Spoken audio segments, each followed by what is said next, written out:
ഖത്തറിൽ ഹമാസ് നേതാക്കളെ ലക്ഷ്യമിട്ട് ഇസ്രായേൽ നടത്തിയ ആക്രമണത്തിനെതിരെ ലോകവ്യാപക പ്രതിഷേധമാണ് ഇപ്പോൾ ഉയർന്നുകൊണ്ടിരിക്കുന്നത്.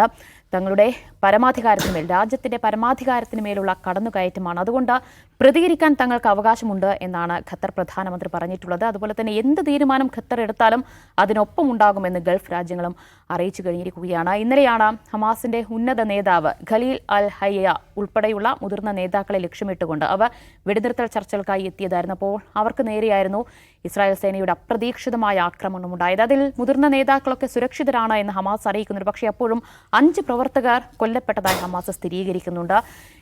ലോകം ഒന്നാകെ ഇപ്പോൾ ഈ സംഭവ വികാസങ്ങൾ നിരീക്ഷിച്ചു വരികയാണ്. ട്രംപ് ഇപ്പോൾ ഒരു പ്രസ്താവന പറഞ്ഞിട്ടുള്ളത് ഇസ്രായേലിൻ്റെതായിരുന്നു ആ തീരുമാനം, അത് ഇസ്രായേലിൻ്റെ തീരുമാനം മാത്രമായിരുന്നു എന്ന് ട്രംപും അറിയിച്ചു കഴിഞ്ഞിരിക്കുന്നു. ഇനി എന്താകും ആ മേഖലയിൽ സംഭവിക്കാൻ പോകുന്നത്? ഖത്തർ ഉടൻ ഒരു തിരിച്ചടിക്ക് ഒരുങ്ങുമോ എന്നൊക്കെയാണ് നമ്മൾ ചർച്ച ചെയ്യാൻ പോകുന്നത്. ദൗസം നമ്മൾ കുറേ എനിക്കൊന്ന് മാസങ്ങളും വർഷവുമായി ഗസയിലെ സ്ഥിതിഗതികൾ നമ്മൾ പരിശോധിച്ചുകൊണ്ടിരിക്കുകയാണ്. ഇസ്രായേലിൻ്റെ കടന്നുകയറ്റം, വംശഹത്യക്കെതിരെ. ഇപ്പോൾ ഇവിടെ ഖത്തറിൻ്റെ പരമാധികാരത്തിന്മേൽ നടത്തിയിട്ടുള്ള ഈ ആക്രമണം അതൊരു എടുത്തുചാട്ടമായി പോയില്ലേ? അല്ല, എടുത്തുചാട്ടം എന്ന് പറഞ്ഞാൽ നെതന്യാഹുവിൻ്റെ നേതൃത്വത്തിലുള്ള ഇസ്രായേൽ അതിൻ്റെ ഏറ്റവും പ്രധാനപ്പെട്ട ഒരു സ്വഭാവം തന്നെ, സവിശേഷത തന്നെ റെക്ലെസ് സ്റ്റേറ്റ് എന്നുള്ളതാണ്.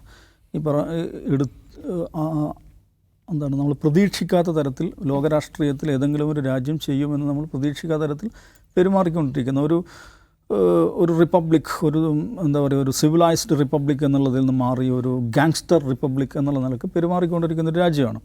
അപ്പോൾ അത്തരം നടപടികളിലെ ഒടുവിലത്തെ ഉദാഹരണമാണ് ഇപ്പം ഇന്നലെ ഉണ്ടായിട്ടുള്ള ഖത്തർ ദോഹയിലുണ്ടായിട്ടുള്ള ആക്രമണം. അത് എന്താ പറയുക, crossing all the red lines എന്നൊരു പ്രയോഗമില്ല, ആ നിലക്ക് ഉണ്ടായിട്ടുള്ളൊരു സംഭവമാണ്. ഖത്തറിനെ കുറിച്ച് നമ്മൾ മനസ്സിലാക്കേണ്ടത് വളരെ കൗതുകരമായുള്ളൊരു കാര്യം, ഈ 2025 തന്നെയാണ്, 2025 ജൂണിലാണ് ഖത്തറിന് നേർക്ക് ഇറാൻ്റെ ഒരു ആക്രമണം നടക്കുന്നത്. നോക്കൂ, 2025 സെപ്റ്റംബറിൽ ഖത്തറിന് നേർക്ക് ഇസ്രായേലിൻ്റെ ഒരു ആക്രമണം നടക്കുന്നു. ലോകത്ത് ഈ ഭൂഗോളത്തിൽ ഒരു രാജ്യം ഒരേ വർഷം ഇറാൻ്റെയും ഇസ്രായേലിൻ്റെയും ആക്രമണത്തിന് വിധേയമാവുക എന്ന് പറഞ്ഞാൽ അത് വിചിത്രവും കൗതുകരമായുള്ളൊരു കാര്യമാണ്. എങ്ങനെയാണ് സംഭവിക്കുക? അപ്പോൾ ഇസ്രായേൽ എന്ന് പറയുന്ന ഒരു രാജ്യം, അതിൻ്റെ ആർക്ക് എനിമിയായി നിൽക്കുന്ന രാജ്യമാണ് ഇറാൻ. ഈ 2 രാജ്യങ്ങളും ഈ വർഷം ആരാക്രമിച്ചിട്ടുണ്ട്? ഖത്തറിനെ ആക്രമിച്ചിട്ടുണ്ട്. വിചിത്രമായൊരു കാര്യമല്ല. എന്തുകൊണ്ടാണ് സംഭവിക്കുന്നതെന്ന് വെച്ചാൽ ആ ഖത്തറിൻ്റെ ഒരു പൊസിഷനിങ് ആണ്. അപ്പോൾ ഇറാൻ എന്തിനാണ് ആക്രമിച്ചത്? ഇറാനിൽ അമേരിക്കയുടെ അൽ ഉദൈദ് ബേസ് അവിടെ ഉണ്ട്. അപ്പോൾ ഈ അമേരിക്ക അതിൻ്റെ കുറച്ച് ദിവസം മുമ്പ് ഇറാൻ്റെ ന്യൂക്ലിയർ ഫെസിലിറ്റീസിൽ ആക്രമണം നടത്തി. അപ്പോൾ അതിനുള്ള പ്രതികാരം എന്നുള്ള നിലക്കാണ് ഇറാൻ ഖത്തറിലെ അൽ ഉദൈദ് ബേസിലേക്ക് ആക്രമണം നടത്തുന്നത്. ഖത്തറിലെ അൽ ഉദൈദ് ബേസിലേക്കാണ് ആക്രമണം നടത്തുന്നതെങ്കിലും അത് ബേസിക്കലി ഖത്തറിൻ്റെ സോവറിനിറ്റിയെ ബ്രീച്ച് ചെയ്യുക എന്നുള്ളതാണ്.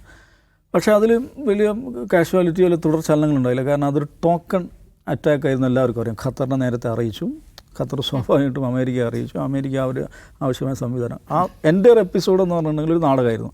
കാരണം നേരത്തെ നടന്നിട്ടുള്ള അമേരിക്കയുടെ ആക്രമണം, ദാറ്റ്സ് എഗെയിൻ ഇറാന് നേരത്തെ അതേക്കുറിച്ച് അറിവുണ്ടായിരുന്നു.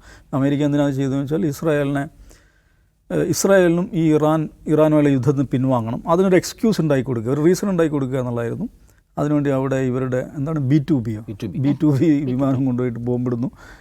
ഇറാൻ ഒന്നും സംഭവിക്കുന്നില്ല. ഇറാൻ എന്താണ് ഒരു ടോക്കൺ അറ്റാക്ക് എന്നുള്ള ആൾക്ക് ദോഹയിൽ ആക്രമണം. പക്ഷേ ഇന്നലെ ഇസ്രായേൽ നടത്തിയിരിക്കുന്ന ആക്രമണം എവിടേക്കാണ്? ഇതേ ദോഹയിലുള്ള ഹമാസിൻ്റെ പൊളിറ്റിക്കൽ ഓഫീസ് അവിടെയാണുള്ളത്. അവിടേക്കാണ് ആക്രമണം നടക്കുന്നത്. നേരത്തെ അതാണ് ഞാൻ പറയാൻ പോകുന്നത്. അപ്പോൾ അത് പിന്നെ അമേരിക്കയെ അറിയിച്ചു. നെതന്യാഹുവിൻ്റെ ആദ്യത്തെ പ്രസ്താവന, ഇസ്രായേൽ ഒഫീഷ്യൽസിൻ്റെ ആദ്യത്തെ പ്രസ്താവന ഞങ്ങൾ അവർ ഓൺ എന്നുള്ളതാണ്. ഞങ്ങൾ സ്വന്തം നിലക്കെടുത്ത തീരുമാനമാണെന്നുള്ളതാണ്. അമേരിക്ക എന്താ പറഞ്ഞത്? ഞങ്ങളത് ഇത് പുറപ്പെട്ടതിന് ശേഷമാണ് ഞങ്ങൾ അറിഞ്ഞത്. അപ്പോൾ ഞങ്ങൾ ഖത്തറിനെ അറിയിച്ചിരുന്നു. പക്ഷേ ഖത്തറിൻ്റെ വിദേശകാര്യ വക്താവ് ഇന്നലെ എന്താ പറഞ്ഞത്? ബോംബ് പൊട്ടുമ്പോഴാണ് ഞങ്ങൾക്ക് ഇവരുടെ സന്ദേശം കിട്ടുന്നത്. ഇതൊക്കെ ഇതിൻ്റെ ശരിയായ വസ്തുതകൾ എന്താണെന്നൊക്കെ ഉള്ളത് പിന്നെ കുറേ കാലം കഴിഞ്ഞ് കുറേ ഡോക്യുമെൻറ്റ്സ് ഡീക്ലാസിഫൈ ചെയ്യുമ്പോഴേക്കേ അറിയാൻ പറ്റുള്ളൂ. പക്ഷേ പ്രത്യക്ഷത്തിൽ സംഭവിച്ചിരിക്കുന്നത് എന്താണ്? ഖത്തറിൻ്റെ സോവറിനിറ്റി ബ്രീച്ച് ചെയ്തിരിക്കുന്നു, അവിടേക്ക് ആക്രമണം നടന്നിരിക്കുന്നു. ആ ആക്രമണത്തിലെ ലക്ഷ്യം നേരത്തെ പ്രഖ്യാപിക്കപ്പെട്ടത് തന്നെയാണ്, ഹമാസിൻ്റെ നേതൃത്വമാണ്. പക്ഷേ ആ നിലയ്ക്ക് ഹമാസിൻ്റെ ഉന്നത നേതാക്കന്മാരും കൊല്ലപ്പെട്ട, ഓഫീസിൻ്റെ ഡയറക്ടറായിട്ടുള്ള ഒരാൾ, അതേപോലെ ഖലീൽ ഹയ്യ ഇപ്പോൾ ഉള്ള ടോപ്പ് ലീഡർ, അദ്ദേഹത്തിൻ്റെ മകൻ കൊല്ലപ്പെട്ടു. അദ്ദേഹത്തെ സംബന്ധിച്ചിടത്തോളം അദ്ദേഹത്തിൻ്റെ മകൻ നേരത്തെ ഒരു മകൻ കൊല്ലപ്പെട്ടാണ് 2-3 വർഷം മുമ്പ് ഇസ്രായേലിൻ്റെ ആക്രമണത്തിൽ തന്നെ. ഹമാസിനെ സംബന്ധിച്ചിടത്തോളം അതിൻ്റെ നേതാക്കന്മാർ കൊല്ലപ്പെടുന്നു, അല്ല അതിൻ്റെ പ്രവർത്തകർ കൊല്ലപ്പെടുന്നുള്ള പുതിയ കാര്യമല്ല. അതിൻ്റെ ഫൗണ്ടറായിട്ടുള്ള അഹമ്മദ് യാസീൻ മുതൽ ഇങ്ങോട്ട് അതിൻ്റെ നേതൃത്വത്തിലുണ്ടായിരുന്ന എല്ലാവരും കൊല്ലപ്പെട്ടിട്ടുണ്ട്, ഖാലിദ് മിഷൽ ഒഴികെ. ഖാലിദ് മിഷൽ മാത്രമാണ് ഹമാസ് ചീഫ് ആയിട്ടും കൊല്ലപ്പെടാതെ ബാക്കിയത്. പക്ഷേ അദ്ദേഹത്തിന് ഒരു അറ്റംപ്റ്റ് നടന്നിട്ടുണ്ട്. ആ അറ്റംപ്റ്റ് ഇസ്രായേലിൻ്റെ ചരിത്രത്തിൽ തന്നെ, മൊസാദിൻ്റെ ചരിത്രത്തിൽ തന്നെ മോസ്റ്റ് മിസറബിളി ഫെയിൽഡ് അറ്റംപ്റ്റ് എന്ന് പറയുന്ന ഒരു അസാസിനേഷൻ അറ്റംപ്റ്റ്. അദ്ദേഹത്തിൻ്റെ ചെവിയിലേക്ക് ഈ വിഷവാതകം അടിച്ച് കയറ്റുന്നു. പക്ഷേ ഇദ്ദേഹത്തിൻ്റെ ബോഡി ഗാർഡ്സ് തന്നെ അവരെ പിന്തുടർന്ന് പിടികൂടുന്നു. വലിയൊരു ഇവൻ്റാണ്. അപ്പം ഹമാസിനെ സംബന്ധിച്ചിടത്തോളം അവരുടെ നേതാക്കന്മാർ കൊല്ലപ്പെടുക എന്നുള്ളത് അസാധാരണമായുള്ള കാര്യമല്ല. അങ്ങനെ കൊല്ലപ്പെട്ടു തന്നെ വിചാരിക്കുക അവർക്ക് അതിനെയും മറികടന്ന് മുന്നോട്ട് പോകാൻ പറ്റും. ആ നിലക്കുള്ള ഒരു അതിജീവന ക്ഷമതയുള്ള ഒരു പ്രസ്ഥാനമാണെന്ന് അവർ സ്വയം തന്നെ തെളിയിച്ചു കഴിഞ്ഞാണ്. പക്ഷേ ഇവിടെ പ്രശ്നം എന്ന് വെച്ചാൽ ഖത്തർ എന്ന് പറയുന്ന രാജ്യം അതാണ് ആക്രമിക്കേണ്ടത്. ഖത്തറിനെ പറ്റി ഞാൻ നേരത്തെ പറഞ്ഞ പോലെ ലോകത്തെ ഒരു മീഡിയേഷൻ ഹെഡ് ക്വാർട്ടേഴ്സ് എന്ന് പറയാവുന്ന നിലക്കുള്ള ഖത്തറിൻ്റെ ഭരണഘടനയിൽ തന്നെ മീഡിയേഷൻ എന്നുള്ളത് ഇൻ്റർനാഷണൽ കോൺഫ്ലിക്റ്റ് സോണുകളിൽ മീഡിയേറ്റ് ചെയ്യുക എന്നുള്ളത് അവരുടെ രാജ്യത്തിന് ഉത്തരവാദിത്തം എഴുതി വെച്ചിട്ടുണ്ട്. ഇന്ന് തന്നെ ലോകത്ത് നിലനിൽക്കുന്ന ഒരുപാട് ലൈവ് കോൺഫ്ലിക്റ്റ് സോണിൽ മീഡിയേറ്റർ റോളുള്ളൊരു രാജ്യമാണ്. സുഡാനിലാണെങ്കിലും ചാഡിലാണെങ്കിലും യുക്രൈനിലാണെങ്കിലും ഒരുപാട്. ഇപ്പം അമേരിക്കയും താലിബാനും തമ്മിൽ യുദ്ധം നടന്നുകൊണ്ടിരിക്കുമ്പം താലിബാൻ്റെ ഓഫീസ് എവിടെയുണ്ട്? ദോഹയിലുണ്ട്. താലിബാനും അമേരിക്കയും തമ്മിലുള്ള ചർച്ചകൾ എവിടെയാണ് നടക്കുന്നത്? ദോഹയിലാണ്. അവരാണ് മീഡിയേറ്റ് ചെയ്യുന്നത്. അപ്പോൾ രാജ്യങ്ങൾ തമ്മിൽ ഇപ്പോൾ വെനസ്വേലയും അമേരിക്കയും തമ്മിൽ ഈയിടെ നടന്നിട്ടുള്ള പ്രിസണർ സ്വാപ്പ് അതിന് മീഡിയേറ്റ് ചെയ്തിരിക്കുന്നത് ആരാണ്? ഖത്തറാണ്. അപ്പോൾ രാജ്യങ്ങളും തമ്മിലുള്ള പ്രശ്നങ്ങൾ മാത്രമല്ല, സ്റ്റേറ്റും നോൺ സ്റ്റേറ്റ് പാർട്ടീസും. ഇപ്പോൾ ഇസ്രായേലും ഹമാസ് തമ്മിലുള്ള പ്രശ്നത്തിൽ ആരാണ് മീഡിയേറ്റ് ചെയ്യുന്നത്? ഖത്തറാണ് മീഡിയേറ്റ് ചെയ്യുന്നത്. നോൺ സ്റ്റേറ്റ് പാർട്ടീസും തമ്മിലുള്ള തർക്കങ്ങളും മീഡിയേറ്റ് ചെയ്യുന്നുണ്ട് ഖത്തർ. ഇപ്പോൾ ഹമാസും ഫതഹും തമ്മിലുള്ള പ്രശ്നത്തിൽ അതിൽ മീഡിയേഷൻ റോളിൽ നിൽക്കുന്ന ആരാണ്? ഖത്തറാണ്. അങ്ങനെ അതവർ എല്ലാ കോൺഫ്ലിക്റ്റ് സോണിലും അവരത് ചെയ്യുന്നുണ്ട്. അവരുടെ വളരെ പ്രധാനപ്പെട്ട ഒരു സോഫ്റ്റ് പവറായിട്ട് അവരത് വികസിപ്പിച്ചെടുത്തിട്ടുണ്ട്. അതുകൊണ്ട് തന്നെ എല്ലാ രാജ്യങ്ങളുമായിട്ടും നല്ല ബന്ധമാണ്. ഈ പറയുന്ന അമേരിക്കയുടെ ഏറ്റവും വലിയ അവരുടെ സെൻകോം, അവരുടെ വ്യോമത്താവളം ഇവിടെയാണ്. അവിടെ തന്നെയാണ് ഹമാസിൻ്റെ ഓഫീസുള്ളത്. അത് ഒരുപക്ഷെ നമുക്ക് വിചിത്രമായി തോന്നാവുന്ന കാര്യമാണ്. പക്ഷേ ആ രാജ്യം അവരെ പൊസിഷൻ ചെയ്തിരിക്കുന്നത് അങ്ങനെയാണ്. സാധാരണഗതിയിൽ ഇപ്പോൾ നോർവേ ആയിരുന്നു ആ നിലക്ക് മുമ്പുണ്ടായിരുന്ന രാജ്യം. ഇപ്പോൾ നേരത്തെ LTTയും ശ്രീലങ്കൻ സർക്കാരും തമ്മിൽ ആ സംഘടന നടക്കുന്ന കാലത്ത് ആരാണ് മീഡിയേറ്റ് ചെയ്യുന്നത്? നോർവേയാണ്. അന്ന് LTT നേതാക്കന്മാർ എവിടെയാണ് പോകുന്നത്? നോർവേയിലാണ് അവരുടെ ആൾ. അപ്പം ശ്രീലങ്ക നോർവേയിൽ പോയി നോർവേ ആക്രമിക്കുക, അല്ലെങ്കിൽ നോർവേയിൽ LTT ഓഫീസ് ആക്രമിക്കുക, അങ്ങനെ ശ്രീലങ്ക ചെയ്തിട്ടില്ല. അങ്ങനെ ആരും ചെയ്യാറില്ല. കാരണം ഷൂട്ട് ദ മെസഞ്ചർ എന്ന് പറയുന്നത് ഒരു സിവിലൈസ്ഡ് സൊസൈറ്റിക്ക് അംഗീകരിക്കാൻ പറ്റാത്തതാണ്. സന്ദേശവാഹകനെ അല്ലെങ്കിൽ മധ്യസ്ഥനെ അയാളെ ഷൂട്ട് ചെയ്യുക, അയാളെ ആക്രമിക്കുക എന്നുള്ളത് നമ്മളെ എല്ലാ മനുഷ്യർ വികസിപ്പിച്ച, മനുഷ്യർ പ്രാക്ടീസ് ചെയ്യുന്ന സിവിലൈസ്ഡ് നോംസിനെതിരായിട്ടുള്ളൊരു കാര്യമാണ്. ഇവിടെ നോക്കൂ, ഈ മെസ്സഞ്ചർ അല്ലെ മീഡിയേറ്റർ ആയിട്ടുള്ള ഖത്തറിനെ ആക്രമിക്കുക, ആ സന്ദർഭം മനസ്സിലാക്കണം. ഇവർ എന്തിനു വേണ്ടിയാണ് ഹമാസ് നേതാക്കന്മാർ അവിടെ കൂടിയിരിക്കുന്നത്? ഈ ഡൊണാൾഡ് ട്രംപ് പ്രപ്പോസ് ചെയ്തിട്ടുള്ള ഒരു സീസ് ഫെയർ അഗ്രിമെൻ്റ് ഉണ്ട്, അമേരിക്കൻ അഗ്രിമെൻ്റ് ഉണ്ട്. ആ agreement we are seriously working on it എന്നാണ് അതേക്കുറിച്ച് ഹമാസിലെ ലീഡർഷിപ്പ് കുറച്ച് മുമ്പ് പ്രസ്താവന ഇറക്കുന്നത്. നോക്കൂ, ഈ അഗ്രിമെൻറ്റ് ആരാണ് കൊണ്ടുവരുന്നത്? ഇസ്രായേലിൻ്റെ ഏറ്റവും അടുത്ത സുഹൃത്തായുള്ള ട്രംപിൻ്റെ അഗ്രിമെൻറ്റാണ്. ട്രംപ് പ്രപ്പോസ് ചെയ്തിട്ടുള്ള സീസ് ഫെയർ അഗ്രിമെൻറ്റ്. ആൻഡ് ഹമാസിൻ്റെ റെസ്പോൺസ് എന്നാണ് we are seriously working on it.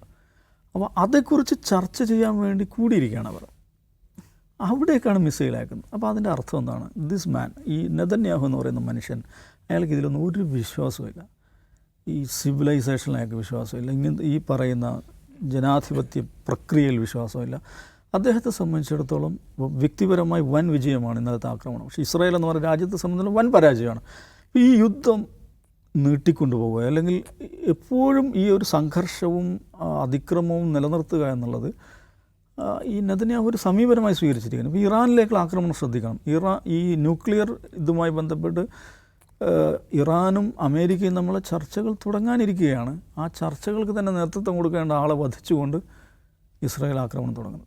അപ്പോൾ ഇവിടെ ഉണ്ടാകുന്ന ഡാമേജ് രണ്ട് നിലക്കാണ് ഇതിൻ്റെ ഒരു പൊളിറ്റിക്കൽ ഡയമെൻഷൻ എന്ന് പറയുന്നത്. ഒന്ന്, ഖത്തറും അമേരിക്കയും തമ്മിൽ വളരെ നല്ല ബന്ധമുണ്ട്. ഖത്തറും അമേരിക്കയും മാത്രമല്ല, എല്ലാ ഗൾഫ് രാജ്യങ്ങളും അമേരിക്ക തമ്മിൽ നല്ല ബന്ധമുണ്ട്.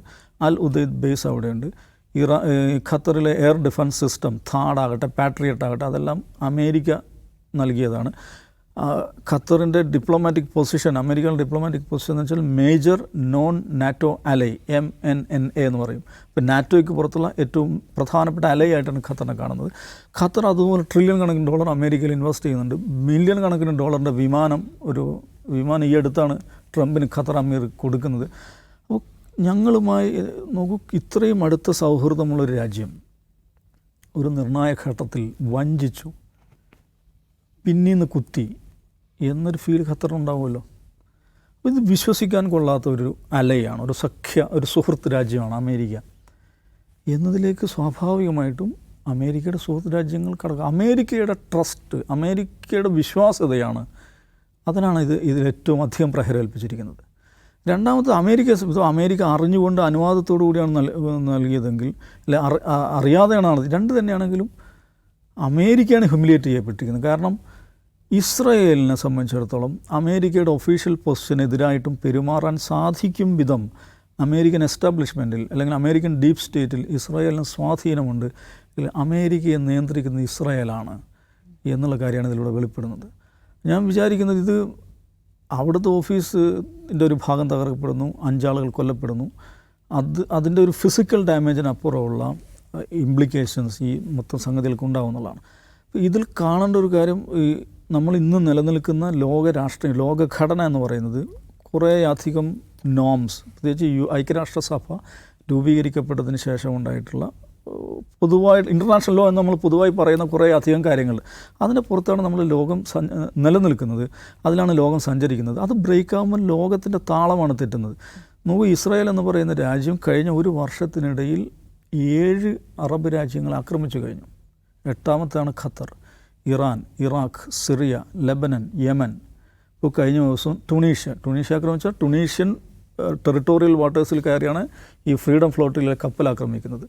ഇന്നലെ ഖത്തറിനെ ആക്രമിച്ചു. മൊത്തം പിന്നെ ഈ ഫലസ്തീനെയും, അങ്ങനെ 8 തങ്ങൾക്ക് പുറത്തുള്ള 8 ടെറിട്ടറികൾ അവർ ആക്രമിച്ചു കഴിഞ്ഞു. അതെന്തുകൊണ്ട് ലോകത്തൊരു ചലനം ഉണ്ടാകുന്നില്ല? ഇതിനേക്കാൾ വിചിത്രമായൊരു കാര്യം ഞാൻ പറയാം.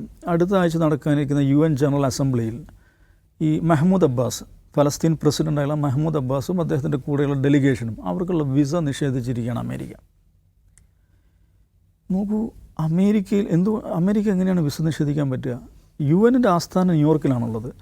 ന്യൂയോർക്കിൽ UN ആസ്ഥാനത്തേക്ക് പോകുന്ന ഒരാൾക്ക് വിസ നിഷേധിക്കാൻ നിയമപരമായി അമേരിക്ക അവകാശമില്ല, അൺലെസ് ആൻഡ് അൺടിൽ ഈ വരുന്ന വ്യക്തി അമേരിക്കൻ ഇൻറ്റേർണൽ സെക്യൂരിറ്റിക്ക് ത്രെറ്റാകും എന്നുള്ള അവസ്ഥ വരുമ്പോഴല്ലാതെ.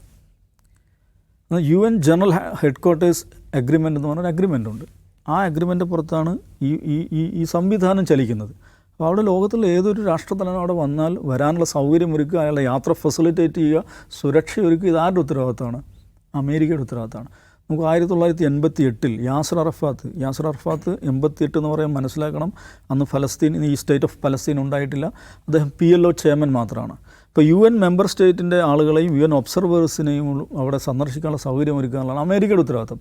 88 PLO ചെയർമാൻ എന്നുള്ള നിലയ്ക്ക് യാസർ അറഫാത്ത് അവിടേക്ക് ചെല്ലുമ്പോൾ അദ്ദേഹത്തിന് വിസ നിഷേധിച്ചു. അന്ന് UN എന്താ ചെയ്തതെന്നറിയോ?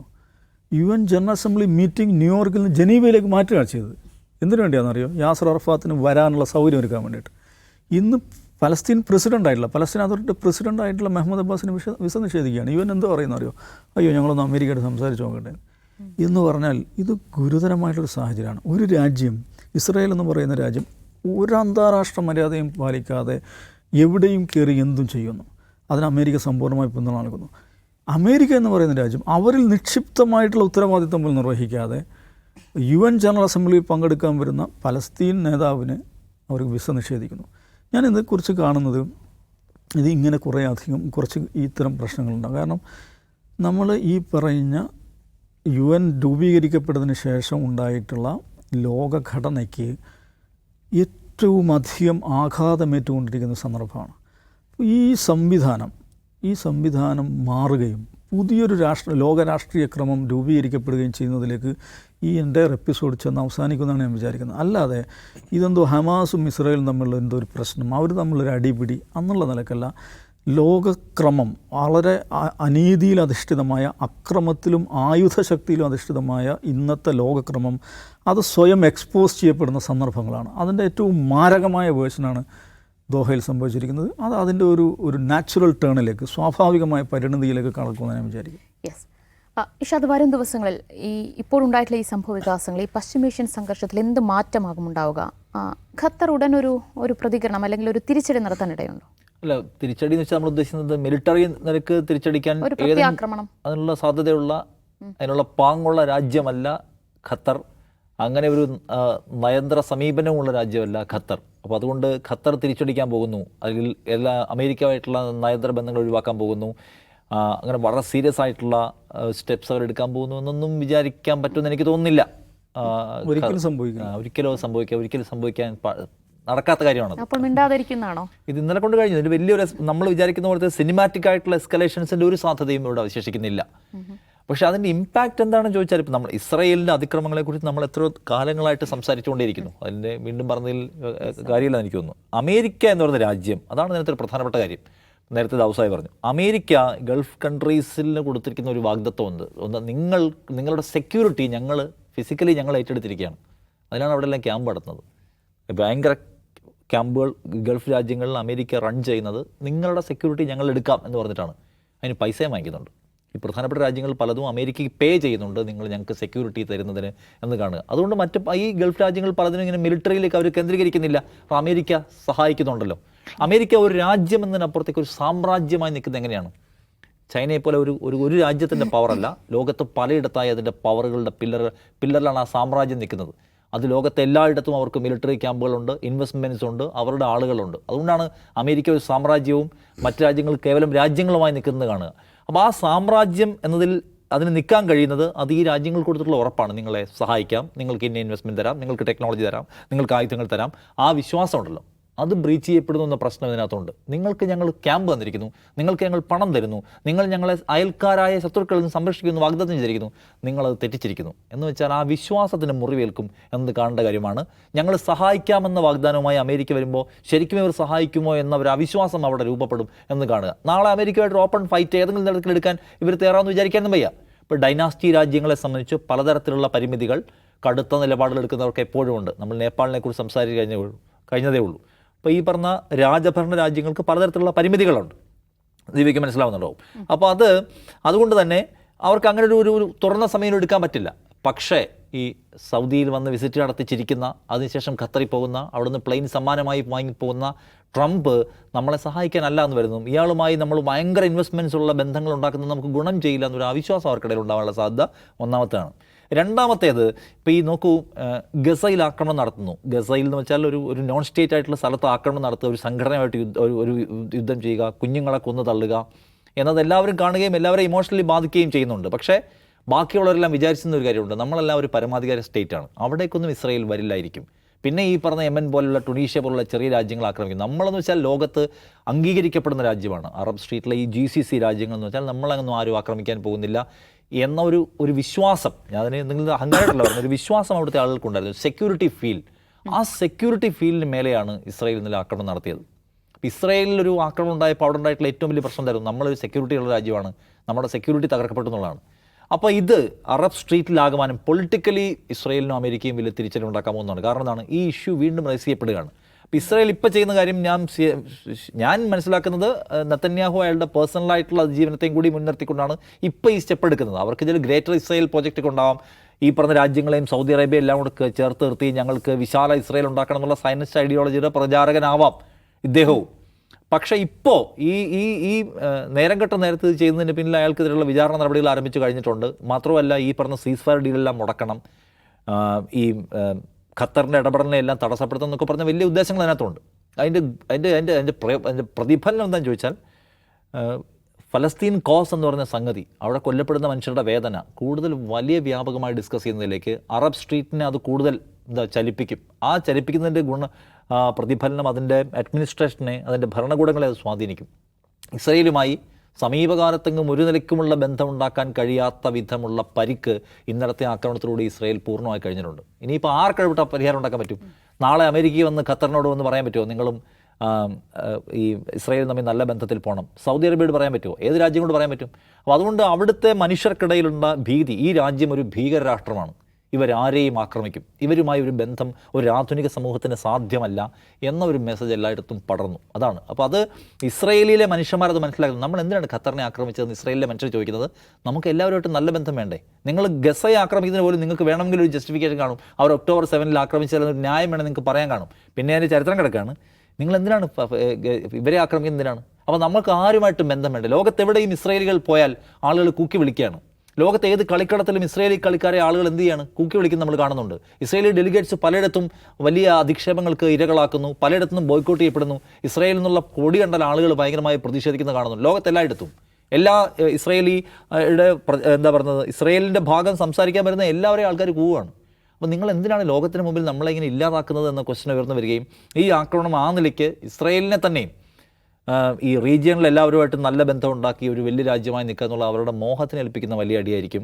അമേരിക്കയെ സംബന്ധിച്ചും ട്രംപിൻ്റെ ഒരു ഭ്രാന്തൻ തീരുമാനത്തിൻ്റെ ഭാഗമാണ്. അല്ലെങ്കിൽ ഒരു കുറച്ചുകൂടി വിസ്ഡമുള്ള ഒരു അമേരിക്കൻ പ്രസിഡന്റ് പറയേണ്ടത് നിങ്ങളിപ്പോൾ ഇത് ആക്രമിക്കാൻ പാടില്ല എന്നാണ്. കാരണം ഞങ്ങൾക്ക് ബെറ്റർ റിലേഷൻഷിപ്പുള്ള, ഞങ്ങൾ സുരക്ഷ വാഗ്ദാനം ചെയ്തിരിക്കുന്ന, ഞങ്ങൾ സുരക്ഷ നോക്കി നടത്തുന്ന, ഞങ്ങളുടെ അംബ്രലയ്ക്ക് കീഴിലുള്ള രാജ്യങ്ങളെയാണ് നിങ്ങൾ ആക്രമിക്കാൻ പോകുന്നത്. അത് ഞങ്ങൾ സുരക്ഷ പ്രൊവൈഡ് ചെയ്യാൻ കഴിയുന്നത് ഞങ്ങളുടെ ഒരു സെല്ലിംഗ് പോയിന്റിനെ ഡിസ്റ്റർബ് തകർക്കുന്ന ഒന്നാണ് എന്നാണല്ലോ അത് കാണേണ്ട കാര്യം.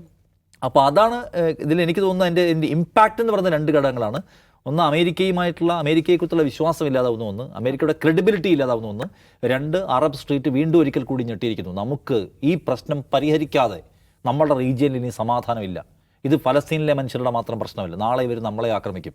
ഇവരുടെ ലക്ഷ്യം ഗ്രേറ്റർ ഇസ്രായേലാണ്. നമ്മുടെ രാജ്യവും കൂടെ, നമ്മുടെ സൗദി അറേബ്യയും നമ്മുടെ ഈ പറഞ്ഞ ഖത്തറും എല്ലാ രാജ്യങ്ങളെയും പിടിച്ചെടുക്കാനുള്ള പദ്ധതിയുടെ ഭാഗമാണ്. അതുകൊണ്ട് ഇതിന് ശാശ്വത പരിഹാരം വേണമെന്ന രാഷ്ട്രീയ ആലോചനയിലേക്ക്, രാഷ്ട്രീയമായ വിചാരത്തിലേക്ക് മനുഷ്യർ പോകാൻ കഴിയുമെന്നാണ്. അപ്പം ശരിയാണ്, നമ്മൾ കാണുന്ന സംഘർഷങ്ങൾ, ബലി കൊടുക്കപ്പെടുന്ന മനുഷ്യരൊക്കെ ഉണ്ടെങ്കിൽ കൂടിയും ഇത് നേരത്തെ ദാവൂദ് പറഞ്ഞ പോലെ പുതിയൊരു ക്ലൈമാക്സിലേക്കുള്ള സഞ്ചാരത്തിൻ്റെ വഴിയാണ്. കുറച്ചുകൂടി സമയമെടുത്തേക്കാം, ചിലപ്പോൾ കുറച്ചുകൂടി മരണങ്ങളും കുറച്ചുകൂടി ചോരയും കണ്ടേക്കാം. പക്ഷേ ഇതിൻ്റെ പോക്ക് ഫൈനലി ഇസ്രായേൽ സ്വപ്നം കാണുന്ന ഒരു ക്ലൈമാക്സ് പേജിലേക്കാണെന്ന് എനിക്ക് തോന്നുന്നില്ല. യെസ്, അതാണ്. ഏത് രാജ്യത്തിന് മേലും തങ്ങൾക്ക് കുതിര കയറാം, എവിടെ വേണമെങ്കിലും അതിർത്തി കടന്ന് ആക്രമണം നടത്താം, ആരും ഒന്നും ചെയ്യില്ല, ചോദിക്കാൻ വരില്ല എന്നൊരു ധാർഷ്ട്യമാണ് ഇസ്രായേലിനുള്ളത്, നെതന്യാഹുവിനുള്ളത്. ഇവിടെ അമേരിക്കയുടെ ഒരു ക്രെഡിബിലിറ്റി, വിശ്വാസ്യത കൂടിയാണ് നഷ്ടമാകുന്നത്. ഈ പോക്ക് അത്ര ശരിയല്ല എന്ന് മറ്റു ലോകരാജ്യങ്ങൾ ഒരു പുനർവിചിന്തനം നടത്തുന്ന ഒരു സമയം കൂടിയാണ് വരുന്നത്.